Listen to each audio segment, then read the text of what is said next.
Диалог без формальностей и высокопарных фраз. Они ни к чему. За столом сидят соседи, которых всегда рады видеть. В Абакане прошла рабочая встреча руководителя Туфрискома КПРФ Романа Тамоева с Людмилой Кауфман, депутатом Верховного Совета Хакасии. Мы давным-давно уже планируем проект «Соседи», так скажем, обмен опытом, чтобы пригласить вас в гости, хотим ваших коммунистов, с нашими тоже, и где-то встретиться, обсудить какие-то моменты.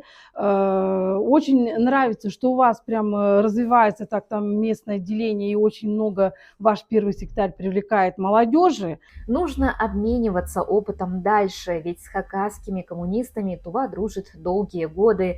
Тем более ряды Тувинской партии пополнились большим количеством юных комсомольцев. И мы уже как бы в дружбе вот именно вашего регионального отделения, поддержкой вашей уже заручились на выборах главы Республики Хакасия.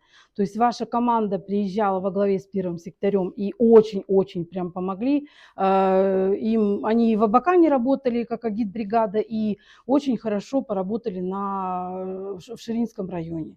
Протоптали, так скажем, нашу хакасскую землю от и до.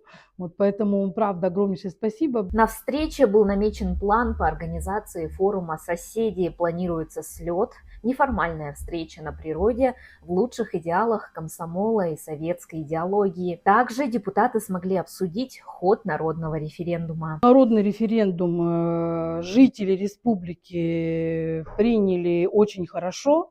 У нас работают все уровни депутатской вертикали, то есть начиная с Верховного Совета, заканчивая муниципальными депутатами, мы ходим также по Хакасии и опрашиваем людей. И те вопросы, которые определили наше вышестоящее руководство и наш региональный вопрос, то есть поддерживается прям жителями Хакасии на ура. Тувинское и хакасское отделения намерены и дальше поддерживать связь и тесно сотрудничать, чтобы совместными усилиями работать для блага населения России и осуществления народных идей. Пожелания, я как руководитель комитета по здравоохранению желаю всем здоровья, процветания, партии ТВ, КПРФ приумножать свои ряды. Ну и всего-всего только самого наилучшего. Со съемок в Хакасии Мария Стручкова, Янмина Сад, канал Республика.